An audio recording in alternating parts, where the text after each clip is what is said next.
Bonjour à toutes et à tous et bienvenue dans Chrétienne, le podcast qui creuse la Bible pour servir Christ. Je suis Aurélie Bricot et je suis ravie de vous accueillir en compagnie de ma fidèle animatrice, co-animatrice Angie Velasquez-Thornton et de notre invité de marque aujourd'hui. Angie s'est promenée un petit peu dans la sphère chrétienne et elle a trouvé un méga fan de Calvin, paraîtrait-il.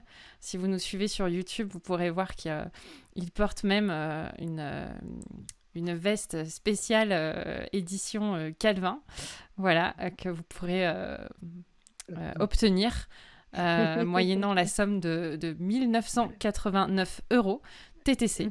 Voilà, je ne sais pas combien ça donne en dollars canadiens, mais ainsi soit-il. Bonjour, John Glass. Bonjour Aurélie et merci, j'aimerais te recruter comme mon manager de vente. S'il te plaît. Je sais pas, tu sais, dans le commerce, je suis pas très très bonne. Hein. Voilà. Bonjour Angie aussi, c'est un plaisir de vous rencontrer en fait. Et vraiment, merci beaucoup pour l'invitation, c'est sympa. On est vraiment content que tu sois là parmi nous. J'ai pensé à t'inviter parce que j'avais préparé l'épisode qu'on a fait sur Martin Luther et on l'a diffusé près de octobre 31 octobre afin de commémorer le déclenchement de la réforme quand il a donné les thèses. 95 thèses. Ouais, 95 thèses, oui. Et maintenant, je me suis dit que ça serait bien d'avoir un expert en Calvin pour donner le volet français de la réforme. Et John et moi, on s'est connus parce qu'il était venu juste avant la pandémie. Je pense que c'était presque le dernier dimanche avant qu'on ferme toutes les églises.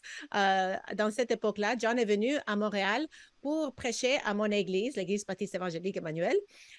Et c'est à ce moment-là que j'ai appris de son intérêt en Calvin. Donc, après avoir fait cet épisode-là, je suis contente qu'on puisse donner à notre public francophone leur héritage un peu plus approfondi. Et si tu peux te présenter, John, et nous donner un peu de ton arrière-plan et comment tu es venu à développer cette passion pour John Calvin. Eh bien encore, merci beaucoup Angie Aurélie de l'invitation, c'est très sympa. Puis je précise une chose, puisque je suis intéressé par Jean Calvin, on dit parfois John est spécialiste. Non, je ne pense pas que je suis spécialiste, mais j'aime beaucoup donner les tours de Jean Calvin. Donc ils disent que quand on connaît un tout petit peu plus que les autres sur quelque chose, on est considéré spécialiste. Mais je suis de loin pas un spécialiste. Mais c'est vrai que le fait qu'on habite, fait que je travaille à Genève, qu'on habite tout près, c'est vrai qu'on ne pouvait pas passer à côté de Jean Calvin, qui a quand même eu un impact énorme à partir d'ici. Donc voilà, donc merci beaucoup. Alors voilà, en ce qui concerne pour ma présentation, donc moi je suis en fait d'origine américaine.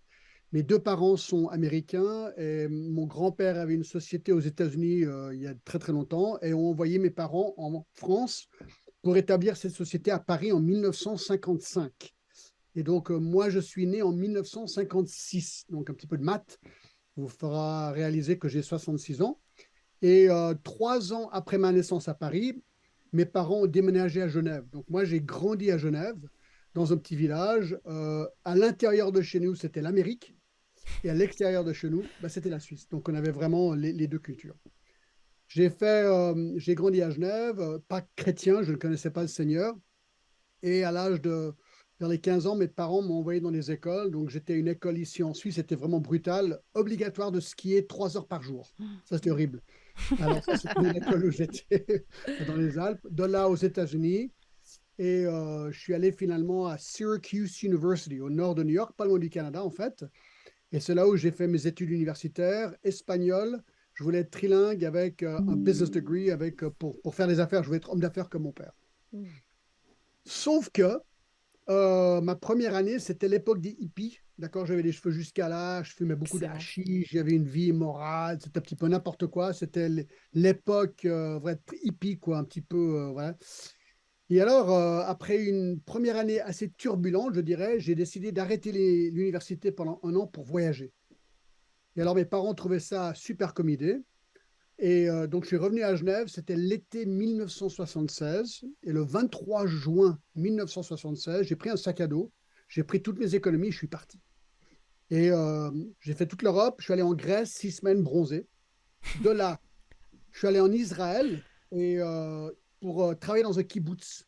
C'est une sorte de kibbutz, parce qu'on m'a dit que c'était sympa à faire. Et pendant que j'étais en Israël, je suis allé à Jérusalem. Et c'est là où le Seigneur a commencé à travailler dans ma vie. Je suis allé au tombeau de Jésus. Et il y a deux endroits où on pense que Jésus a été enterré. Et le jardin du tombeau, c'est l'endroit où les protestants sont assez convaincus que historiquement Jésus a été enterré là.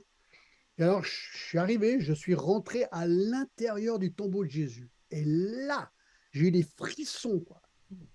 Je suis sorti du tombeau, je suis allé à Golgotha. Puis là, j'ai pleuré. Golgotha, c'est où Jésus a été crucifié. J'étais juste là. Et là, j'ai pleuré comme un bébé, mais je ne comprenais pas pourquoi. De là, je suis parti. Je suis monté en Turquie. Et à Istanbul, j'ai trouvé un bus, un gros bus bleu. Pour 40 $, nous partons en Inde. Alors, j'ai pris le bus. J'ai payé mes 40 $. Et pendant 6 semaines, on a fait Turquie, Iran, Afghanistan, Pakistan, Inde, tout en bus. Arrivé à New Delhi, j'étais un petit peu paumé, quoi. Il y avait la pauvreté, il y avait plein de trucs qui se passaient. J'avais 19 ans. Hein. Et là, j'ai rencontré un missionnaire hollandais dans la rue, à New Delhi. Ce gars a ouvert la Bible à Jean 3,16, car Dieu a tant aimé le monde qu'il a donné son Fils unique, afin que quiconque croit en lui ne périsse point, mais qu'il ait la vie éternelle. Il m'a dit, John, tu vas droit en enfer. Tu dois te repentir et tu dois laisser Jésus-Christ mort et ressuscité pour toi, pardonner ton péché et transformer ta vie. Et j'ai dit OK. Donc, dans la rue, c'était le 2 novembre 1976. J'ai dit, Jésus, si tu peux vraiment faire ça, ben, change ma vie. Et là, tout a basculé d'un coup. C'était radical, émotionnel, la totale pour moi. Et je savais que Jésus-Christ était rentré en moi et qu'il avait complètement pardonné mon péché et changé ma vie. Et de là, je suis rentré à Syracuse, donc à mon université. Je me suis engagé avec Campus Crusade, c'est aujourd'hui Agapé, et un groupe chrétien universitaire. Et là, j'ai beaucoup grandi dans ma foi. Et là, je commençais à réaliser, waouh, il y a vraiment un truc en moi qui veut apprendre la Bible. Je ne savais pas trop comment faire. Alors, j'ai terminé l'université. Je suis devenu steward pour une compagnie aérienne qui s'appelle la Pan Am. Et là, j'étais basé à New York. J'ai rencontré mon épouse, Meg, qui, elle, s'était convertie au Japon à l'âge de 16 ans. Elle est américaine. Et donc, on est tombés follement amoureux l'un et l'autre. Ça, c'était sympa. Et de là, moi, je suis parti de New York pour aller me former. Et donc, je suis parti parce que là, je sentais l'appel d'aller dans le ministère. Je voulais étudier la Bible et j'avais entendu parler de MacArthur, John MacArthur. Et je me suis dit, ouais, quand je suis grand, je vais être comme lui. Parce que c'est un enseignant très pointu, quoi. Et c'est ce que je voulais. Donc, je suis parti à Los Angeles et j'ai fait mes études de théologie là-bas. Mon épouse est venue, enfin, on n'était pas encore mariés, elle est venue, on s'est mariés. Et donc, c'est devenu mon église Grace Church, c'est devenu mon église d'envoi. Et j'ai été ordonné au ministère là, donc ma consécration pastorale. Et ensuite, on est devenu missionnaire. Donc, en fait, alors maintenant, je vais répondre à la question, pourquoi Genève? Et pourquoi Calvin? Pourquoi l'intérêt? Eh bien, parce qu'une fois que je me suis converti, que je faisais mes études et que j'étudiais l'histoire de l'Église, j'ai réalisé, mais c'est dingue. J'ai passé toute ma vie à Genève et j'ai jamais entendu l'évangile de ma vie et je ne savais même pas qui était Calvin. Et ça, c'est le drame de la plupart des Genevois. Ils n'ont aucune idée de l'histoire de leur propre ville. Et donc, j'ai commencé à demander au Seigneur, quand j'étais à la faculté, Seigneur, est-ce que je pourrais un jour retourner à Genève pour prêcher l'évangile? Alors voilà ce que je voulais faire. Alors en 1986, mon épouse et moi, on est partis en tant que missionnaires, mais pour Genève, c'était compliqué, donc ils nous ont envoyés en France, Lyon 1 an, 10 ans à Paris, ensuite à Rueil-Malmaison. J'étais pasteur là-haut. Et ensuite, on a trouvé une combine pour venir à Genève. Et donc, ça fait maintenant 25 ans qu'on est à Genève. J'étais pasteur d'une église qui a démarré 2-3 églises. Et ensuite, il y a 14 ans en arrière, on a démarré une nouvelle église qui s'appelle l'EIG, l'Église évangélique internationale de Genève. Et cette église, je viens de la passer il y a 1 an en arrière à un homme qui s'appelle Franck Segon.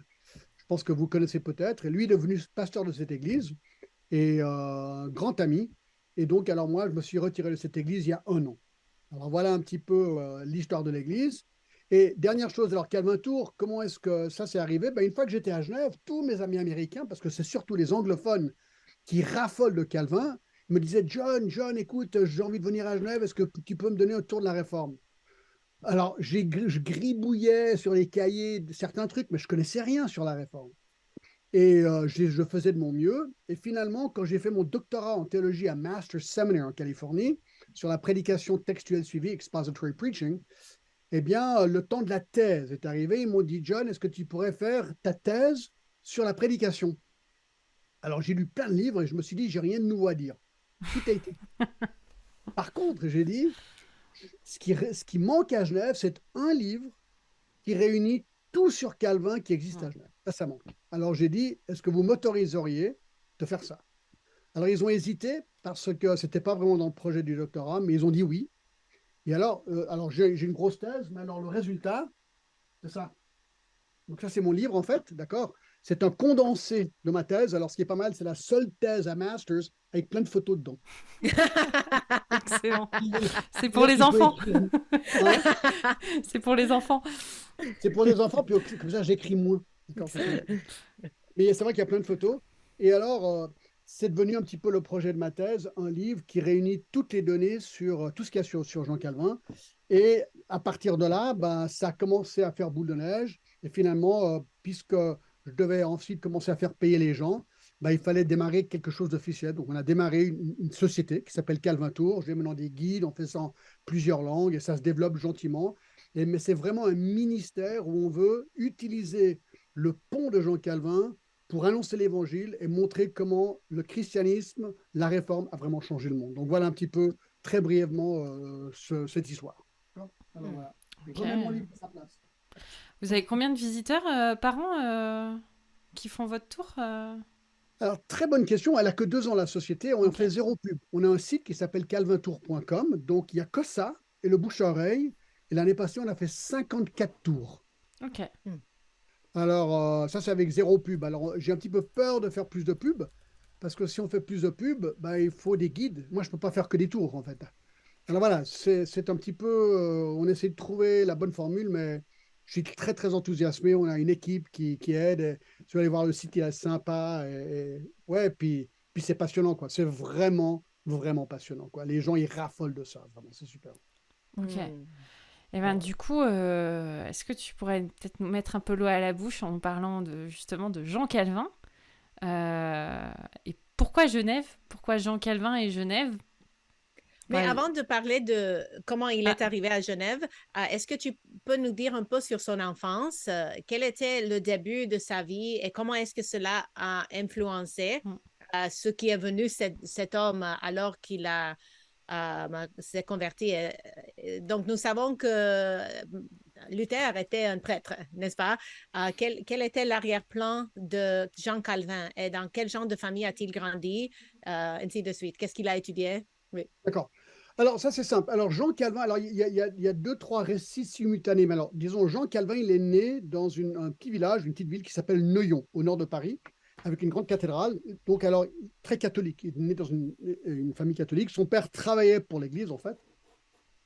Et voilà son enfance. Et ensuite, à l'âge de 14 ans, il est allé à Paris, au collège de Montaigu, et là, pour en premier devenir prêtre, parce que son père pensait que c'était une bonne chose de faire. Alors Jean Calvin a dit OK, mais son père ensuite a réalisé, il a quand même réfléchi, il s'est dit, c'est pas très lucratif comme métier. Il a dit à Jean Calvin, écoute, peut-être ce serait mieux que tu deviennes avocat. Donc Calvin a changé de route et il est devenu avocat. Et je pense que ça explique aussi la précision dans la prédication de Jean Calvin, c'est-à-dire qu'il est très méthodique et très systématique. Et je pense que ses études d'avocat, bon, il était brillant, ont aidé. Alors voilà, donc c'était à Paris que Jean Calvin a découvert l'Évangile. Alors comment est-ce qu'il a découvert l'Évangile? C'est que Luther, donc ça c'était donc lui il est né en 1609, d'accord? Luther, non, qu'est-ce que j'ai dit? 1609, 1509, d'accord? Et Luther, lui, était né quelques années en avant. Luther était en Allemagne. Et c'est lui qui a vraiment démarré la réforme avec ses 95 thèses ou 95 thèses, d'accord? Et cette réforme, ensuite, s'est éparpillée en Europe. Et Genève, pour répondre à votre question, si ça, c'est Genève, attends, je vais faire comme ça, ce sera mieux.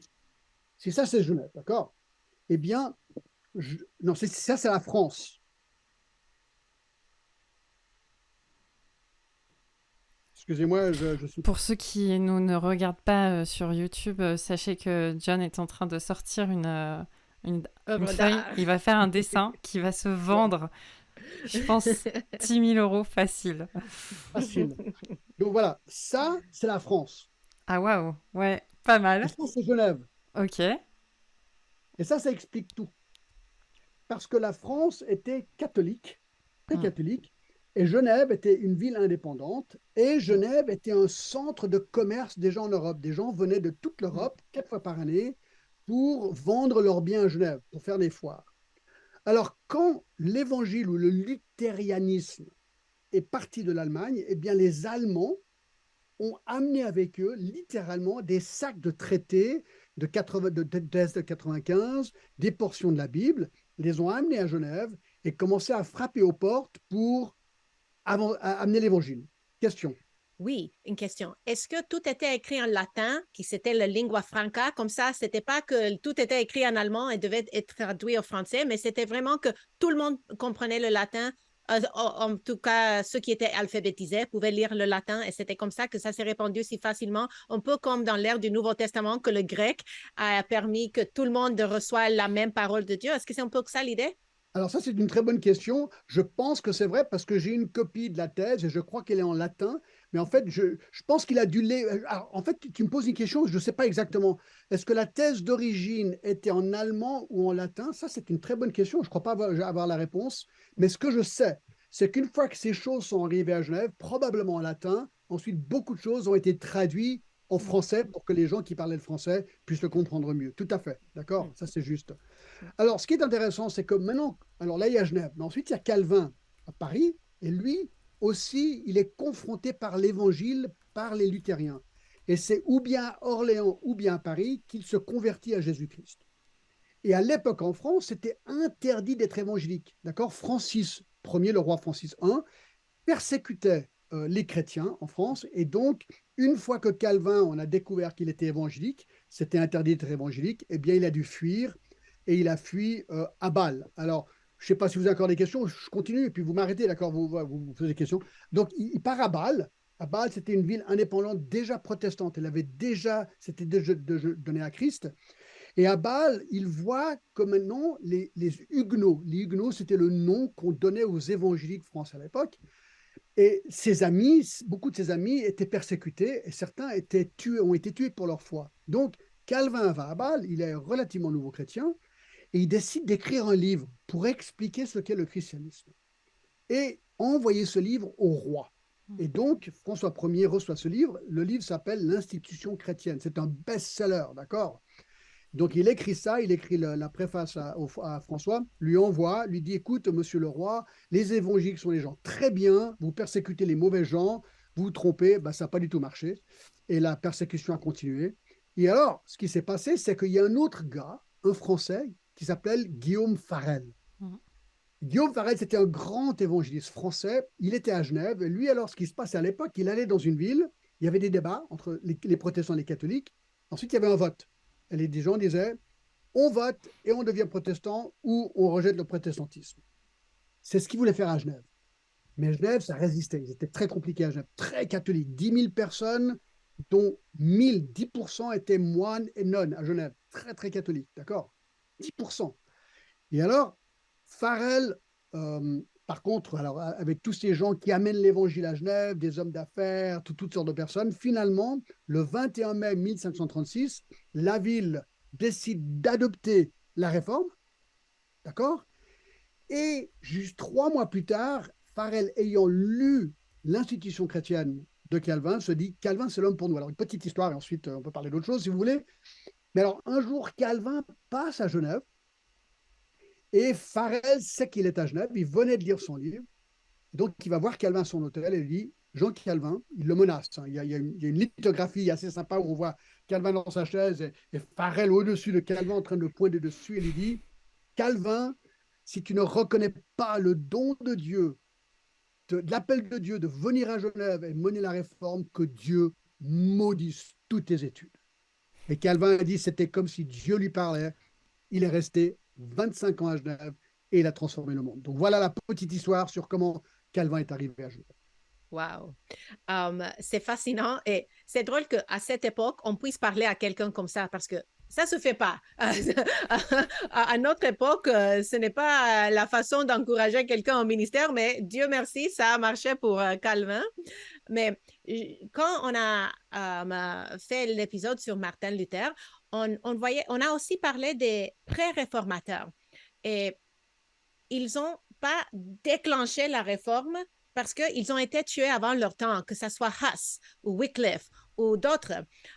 Et la chose qui a fait toute la différence pour Martin Luther, c'est qu'il avait un protecteur, un prince, un dignitaire puissant qui l'a hébergé, qui a fait en sorte qu'il puisse survivre pour annoncer l'évangile et écrire et traduire et faire tout ce que marque la réforme luthérienne. Comment est-ce que Jean Calvin a réussi à ne pas être martyrisé comme tant qui l'ont précédé? Voilà. Ben, la question est excellente et je pense que la réponse simple, c'est la fuite. Et c'est ce que Jésus dit hein, dans Matthieu 10. Il dit si vous êtes persécutés, si vous pouvez fuir, fuyez. Donc Calvin, il a pu fuir la France parce que la France persécutait les chrétiens. Mais il y avait déjà des villes, parce que c'était sédisté, c'était des villes un petit peu, des États-villes, si on veut. Bâle, Strasbourg, Genève, c'était des villes indépendantes qui avaient adopté la réforme. Donc ces villes sont devenues, si tu veux, le protectorat des protestants. Et c'est pour ça que tant de huguenots, quand ils ont réalisé que Genève avait adopté la réforme et que la ville de Berne, ensuite, en Suisse aussi, qui était déjà protestante, quand le duc de Savoie, qui habitait à Annecy à l'époque, ou le roi de France voulaient venir à Genève pour reprendre Genève, Berne, pas mal, Berne envoyait leur armée de 6000 soldats, leur disait pas de touche, sinon on vous attaque. Et donc, il y a eu des armées qui ont protégé Genève, et donc Genève a pu se développer, sachant que juste à quelques kilomètres d'ici, les gens mouraient. Hein. Donc, c'était quand même très tense. Mais je pense que c'est ça la réponse, c'est-à-dire qu'il y avait vraiment des villes qui avaient adopté la réforme et ont tout fait pour la préserver, cette réforme. Donc, il n'y avait pas forcément un prince connu, tout-puissant, souverain, mais c'était un peu plus démocratique, comme tu vas dire dans l'épisode qui suit, et que cette démocratie où les gens avaient voté pour que le protestantisme prenne racine dans la ville a fait en sorte que tout le monde était unanime à un moment donné qu'ils acceptent, ou puis les catholiques qui ne voulaient pas rester étaient partis. Donc, la ville est vraiment devenue plus forte dans ses convictions, c'est ça? Oui, ben exactement. Alors, je ne pense pas qu'il y a une personne qui a essayé de le protéger, mais en effet, je crois que c'est des villes entières ou vraiment des mouvements, des mouvements. Enfin, c'est la réforme, en fait, c'est la réforme. Et ils ont pu fuir dans des endroits où la réforme avait déjà été adoptée. Exactement, oui, c'est ça. Attends, je voulais montrer une photo là, si je peux vite faire ça. Attends, regardez voir. Ouais, parce que je pourrais vous montrer plein de photos. Ça, c'est Genève à l'époque. Petite ville, d'accord, de 10 000 habitants. Ça va comme ça si je vous montre des photos ou pas? Parfait. Ça dérange pas, d'accord. Visitons, on fait le tour de Genève là aujourd'hui. Excellent. Ouais. Gratuit. Et je voulais vous montrer le fameux vote où les... Ah non, c'est pas ça. C'est là. Ça, c'est le vote où la ville de Genève a littéralement voté la réforme. Wow. En 1736. Donc, c'est comme ça que ça se faisait. Et donc, c'est intéressant quand ils ont voté la réforme, ils ont rendu le catholicisme illégal. Tous les catholiques devaient quitter Genève. Ou bien ils se convertissaient au protestantisme, ou bien ils partaient. Wow. C'est comme ça que ça se passait à l'époque. Ouais. Est-ce que on peut faire un pont peut-être sur dans la parole, parce que la question c'est est-ce que Calvin avait un verset ou un passage de sa vie qui définissait un peu son ministère. On avait parlé dans notre podcast sur Luther de la façon dont sa compréhension de Romains 1,17 avait été particulièrement déterminante au moment de sa conversion et sa vision ultérieure de la nature de la justification. Est-ce que tu aurais quelque chose à nous partager à ce sujet? Alors ça, c'est une très bonne question et je n'ai pas en tête un texte en particulier qui a vraiment sur le... Voilà, parce que c'est vrai qu'on relate toujours Luther à Romains 1,17, d'accord? Le juste vivra par la foi. pour Calvin, je ne crois pas qu'il y a un passage comme ça qui ressort, ou peut-être il existe, mais moi je ne l'ai pas en tête.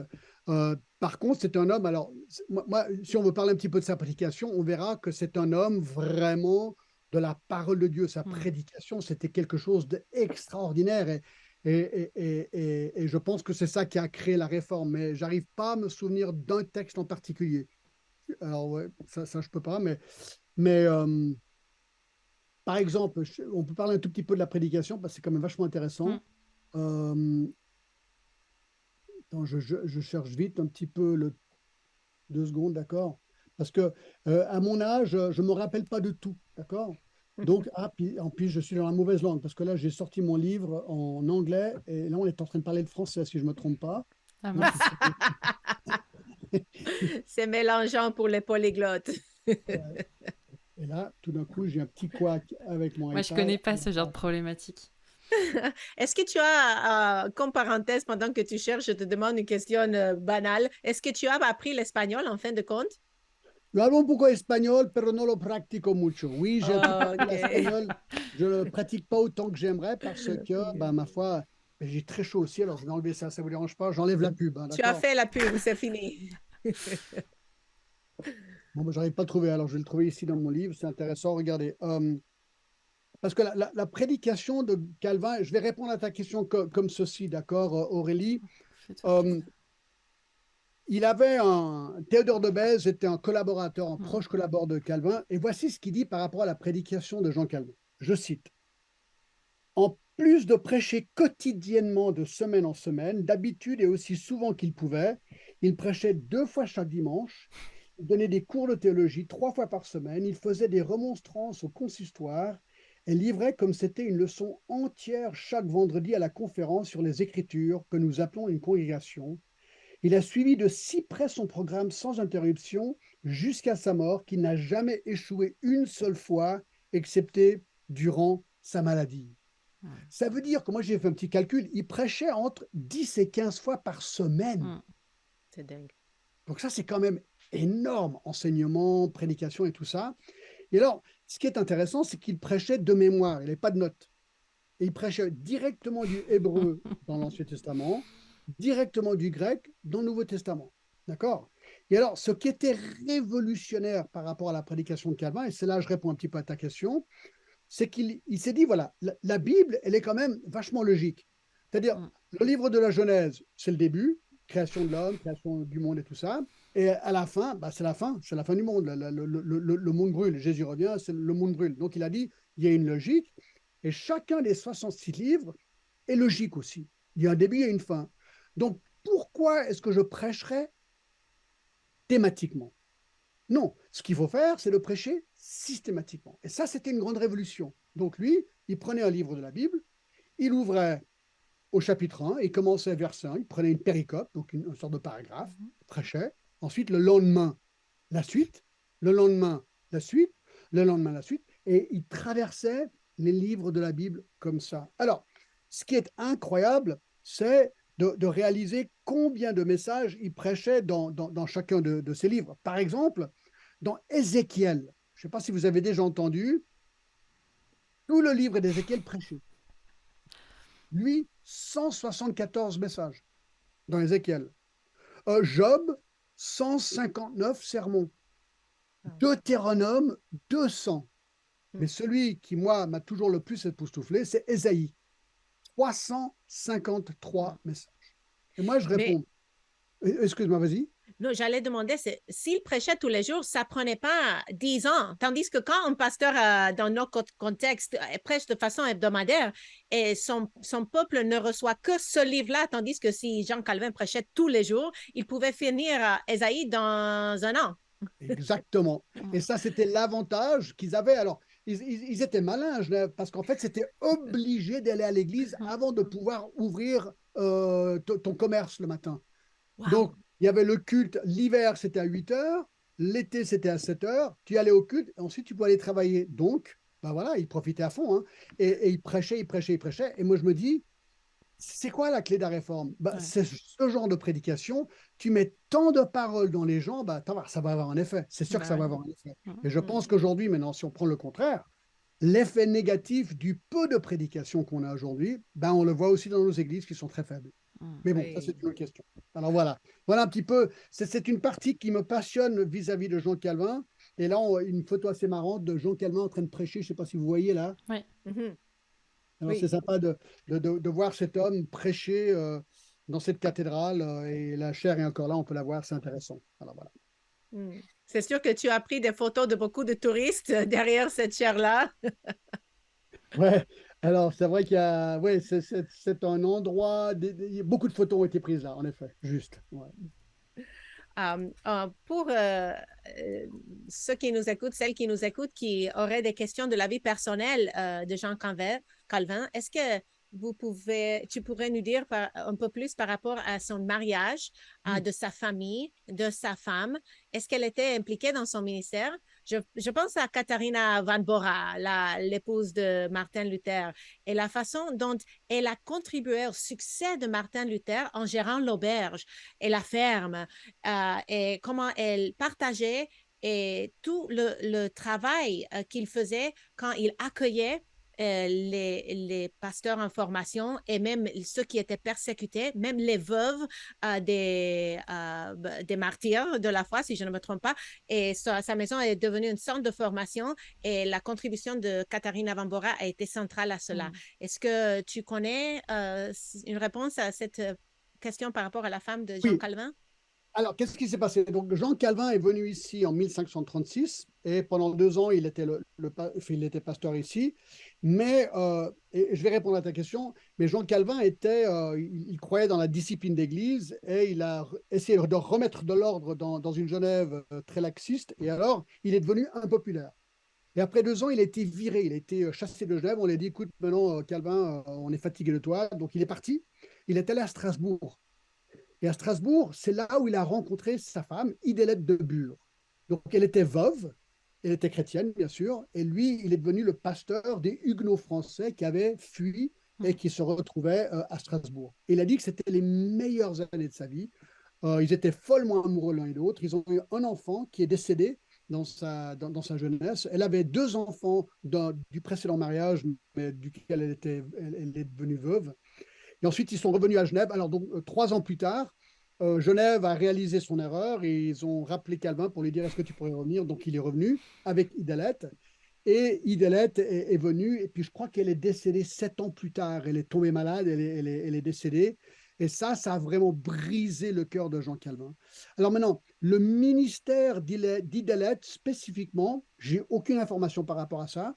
Je pense que c'était simplement une femme vraiment fidèle. Elle voyait son mari qui travaillait comme un malade. Et je pense qu'elle était là pour l'encourager. Alors, ils avaient beaucoup d'invités à la maison. Alors, c'est un petit peu comme la femme de Luther. Ils avaient une grande maison à Genève, dans la vieille ville, pas loin de l'église. Beaucoup de visiteurs. Des gens venaient de partout pour parler avec Calvin. Donc, je pense qu'il y avait tout un côté d'hospitalité. Mais je ne pense pas qu'elle fabriquait la bière. Si je ne me trompe pas, je crois que la femme de Luther fabriquait la bière. Par contre, Calvin, une partie de son salaire était des tonneaux de vin. Donc ça, c'est assez amusant de le penser. Mais ça c'est pas très américain.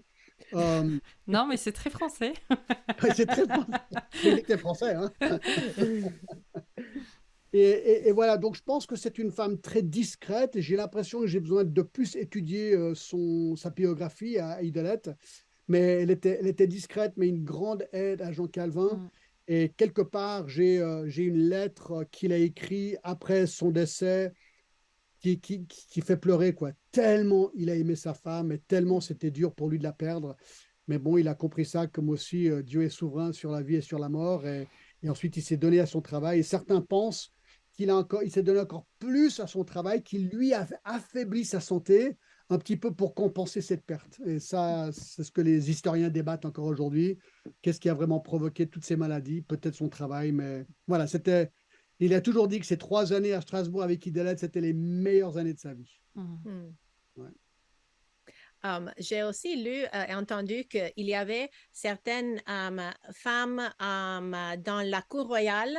Je ne me souviens pas les détails, mais que Martin Luther avait une correspondance écrivait des lettres à une princesse Est-ce que tu connais les détails? Parce que c'est fascinant qu'à notre époque, c'est un peu comme, bon, on n'a pas cette même culture de s'écrire, mais que cette femme recevait et donnait un abri à ces Huguenots persécutés. Et elle avait la puissance de le faire. Et elle et Jean Calvin avaient une amitié saine, mais où ils s'écrivaient et s'encourageaient mutuellement. Est-ce que tu connais cette histoire? Oui, alors je crois que c'est Marguerite de Navarre, si je ne me trompe pas. OK. Si je ne me trompe pas, alors c'est Mm. possible que j'ai un trou de mémoire par rapport à ça, mais ce qui est dingue, et ça, si je ne me trompe pas de nouveau, elle était la sœur du roi Francis Ier. Ouais. Donc le roi était catholique et il persécutait les chrétiens, et elle, sa sœur, était protestante et elle protégeait, elle habitait, je crois, vers Milan, Turin, si je ne me trompe pas. Et je crois que Calvin est allé la voir une ou deux fois. Alors, il y avait deux femmes avec qui il correspondait. Je les confonds un petit peu les deux. Yeah. Ça ne fait pas partie de mon tour. C'est pour ça que ma mémoire n'est pas très fraîche par rapport à ça. Mais oui, en effet, il correspondait avec elle et elles ont tout fait pour essayer d'aider. Et elle a même essayé de convaincre son frère de ne pas persécuter les Huguenots, mais ça n'a pas très bien marché, en fait, malheureusement. Alors, c'est intéressant que même à ce niveau-là, il y avait des conflits de famille hein, par rapport à la foi chrétienne. Et à l'époque, vraiment, ouais, c'était très compliqué, quoi. Ouais, c'est Marguerite de Navarre, si je ne me trompe pas. Je crois que c'est ça. Ouais. Oui, oui, c'est ça. J'ai Ah, en t'as train de vérifié? vérifier sur la toile, c'est ça. Ah, ouf, d'accord. Voilà. Donc, je raconte pas que des bobards. Et je vais aller chercher le nom de l'autre parce que je sais qu'il y avait deux Ouais. et je ne me souviens pas du nom, si c'était Anne ou Marie. C'était un nom assez commun que, oui, je ne me souviens Ouais, pas. je me rappelle plus non plus. Et ça, malheureusement, je crois pas que j'ai ça dans mon livre. C'est un guide touristique de Genève, donc j'ai pas toute l'histoire de Calvin. C'est ça le problème. Alors, et c'est pour ça que certains de ces détails, je me rappelle pas très bien parce qu'ils sont pas, j'ai Oui. pas vraiment écrit dessus en fait. C'est pour ça. Oui, il Mais manque tu un pourrais livre. ajouter quelques détails pour encourager les sœurs qui font vos tours. Parce que, en tout cas, pour moi, ça stimule ma foi parce que nous savons beaucoup plus sur Calvin et Luther et Zwingli et les autres, mais à moins qu'on aille chercher, on ne connaît pas beaucoup de détails sur l'influence des femmes de la Réforme. Et je trouve ça merveilleux que cette femme a osé, Marguerite, a osé s'opposer à son frère et a profité de sa condition royale, de son pouvoir pour mettre en action sa foi en protégeant les protestants. C'est quelque chose qui est un peu pas tellement connu dans l'histoire de la Réforme. Ouais, moi je crois que tu as 100% raison là-dessus, et qu'elle a osé confronter son propre frère, qui était le roi de France. Ça, il faut le faire quand même. C'était très courageux. Elle aurait pu même, elle, être mise à mort pour sa Exactement. foi et pour protéger les Huguenots. Donc je pense que c'était extrêmement courageux de sa part. Et de nouveau, ça me rappelle Matthieu 10, où Jésus dit que la famille va être divisée par l'évangile, d'accord? Il y a vraiment une épée qui vient et ça peut vraiment créer des gros conflits de division dans les familles, même au niveau du roi de France. C'est ça qui est intéressant, je trouve. Hein. Vraiment intéressant dans un pays archi-catholique comme l'était la France à l'époque. Ouais. C'était une époque aussi où on affrontait la mort différemment. On voyait la vie d'une autre manière. Je pense que... Puis bon, il y avait aussi une bénédiction particulière à ce moment-là. Je pense le Seigneur a permis des choses. Moi, c'est une histoire qui me touche pas mal parce que, en fait, j'habite juste pas très loin de chez moi. Il y a le chemin des dragons. Ah ouais, les dragons du roi, 1702 à 1704. Et en fait, je suis dans mon arbre généalogique en ce moment, donc je remonte un petit peu dans ce qui s'appelle les registres du désert, tu sais, avec les naissances du désert, mariage du désert, etc. Et avec les pasteurs qui faisaient le pont, avec Genève, justement, voilà. Et il y a plein de choses à apprendre.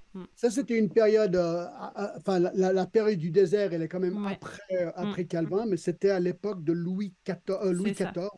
Et Louis XIV, alors, c'est lui qui a construit Versailles. Hein, donc, alors, il est le roi Soleil, il y a tout un côté vraiment assez bling-bling du roi Louis XIV. Mais il détestait, c'est lui qui a révoqué l'édit de Nantes, hein, qui avait été signé 100 ans avant par son grand-père, Henri IV.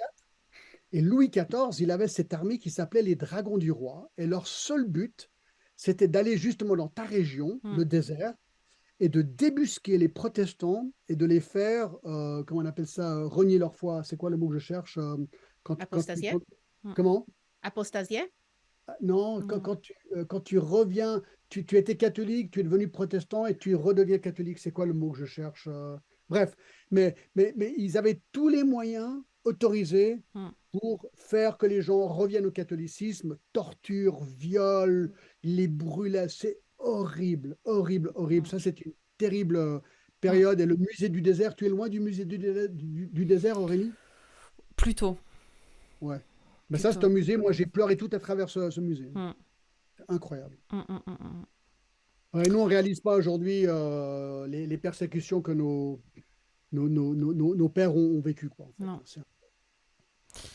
Alors, on va revenir un peu dans l'époque de la Réforme. Pourquoi est-ce que tu penses qu'il est important, peut-être pour les croyants que nous sommes aujourd'hui, d'en savoir un peu plus sur, justement, sur la Réforme, sur Jean Calvin en particulier? Comment est-ce que le fait de découvrir son histoire et puis celle d'autres réformateurs peut nous aider à mieux connaître notre Bible, peut nous aider à peut-être être des témoins de cette foi qui a traversé les années? J'ai parfois beaucoup de pitié pour le Canada qui n'a peut-être pas forcément une histoire aussi, mais c'est pas grave, on vous adopte. Comment est-ce que tout ça nous aide à mieux être au service de Christ aujourd'hui? Ouais. Ouais. Écoute, alors, c'est une excellente question et je pense c'est une réponse à multifacette. Alors, moi, si je devais résumer, d'accord, la réforme et l'impact de la réforme, c'est bien sûr c'est Christ, Jésus-Christ, l'évangile de Jésus-Christ. D'accord, il y avait les 5 solas de la réforme, donc sola Christus est un des points.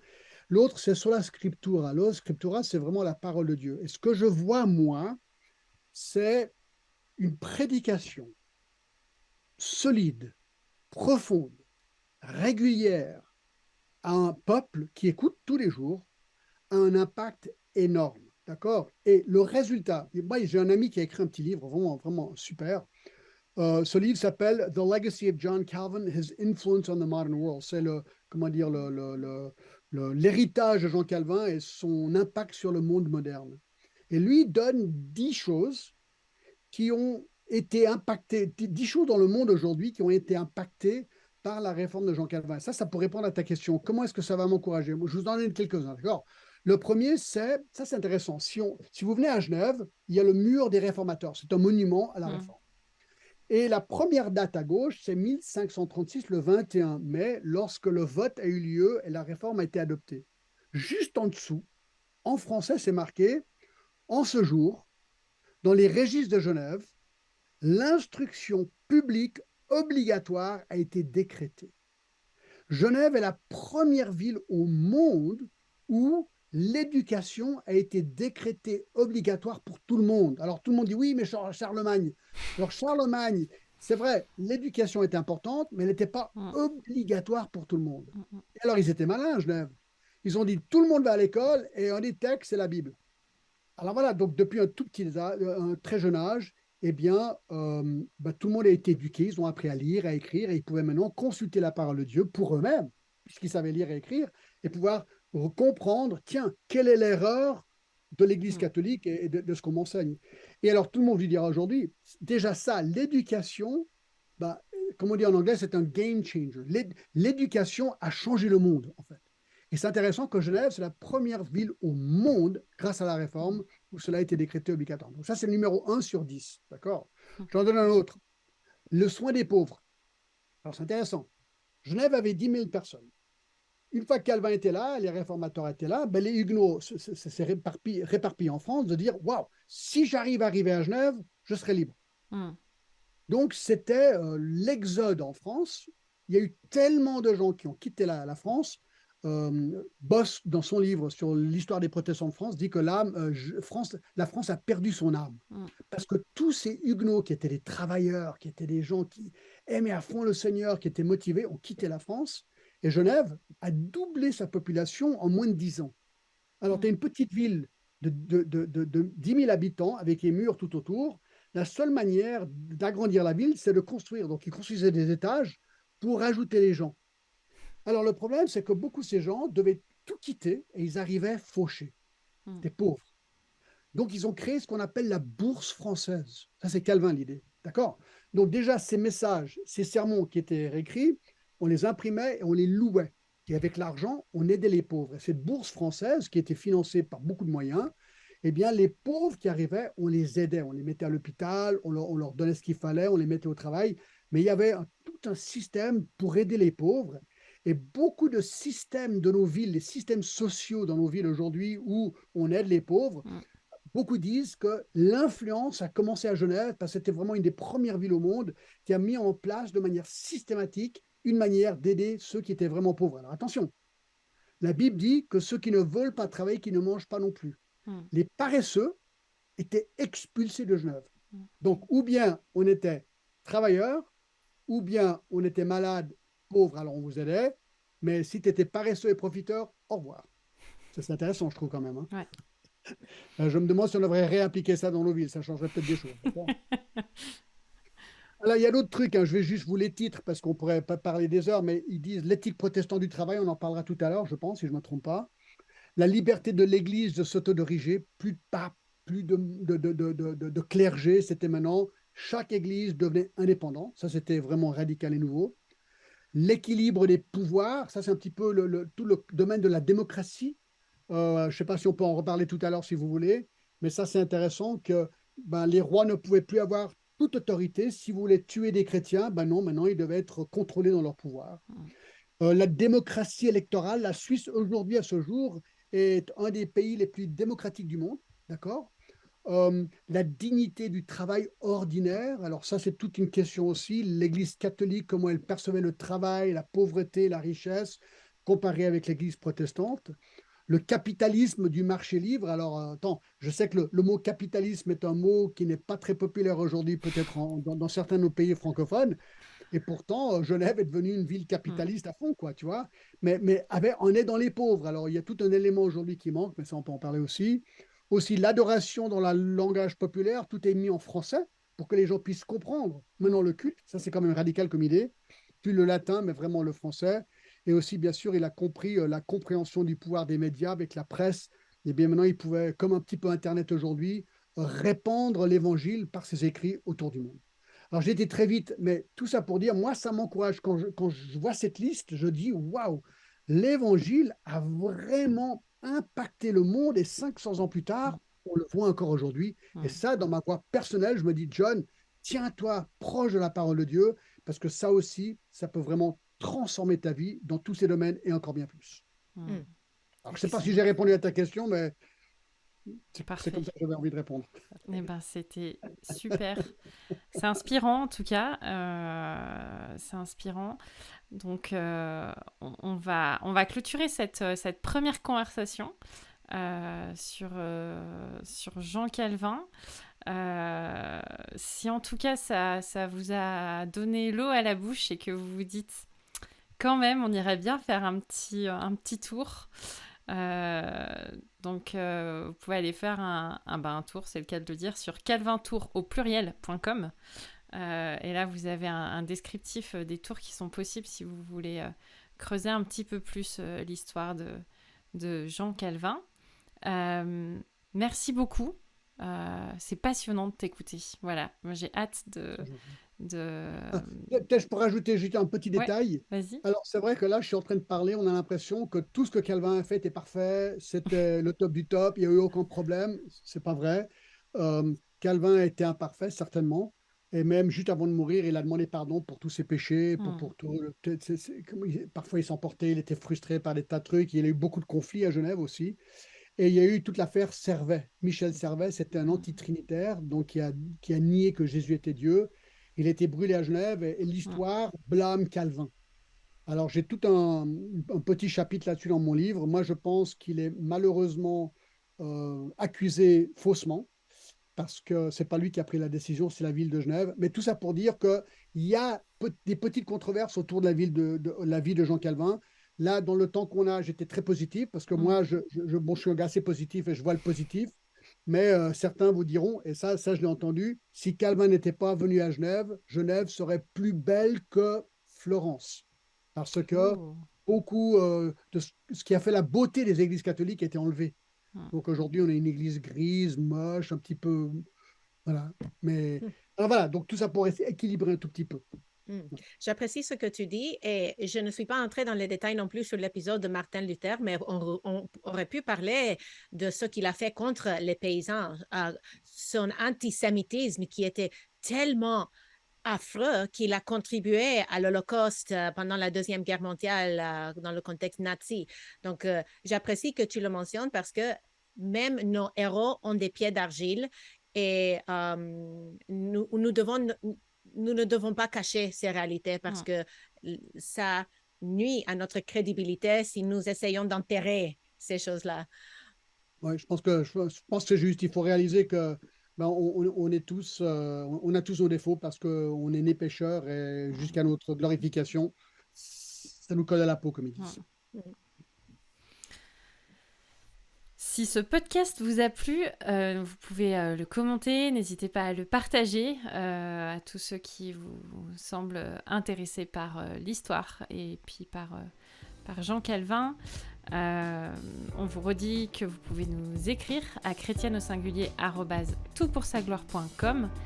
Restez avec nous, la semaine prochaine, on va avoir une autre discussion avec John Glass sur la question de l'éthique chrétienne au travail. C'est ça? Je me trompe pas? L'éthique protestante du travail. L'éthique protestante du travail, excusez-moi bien.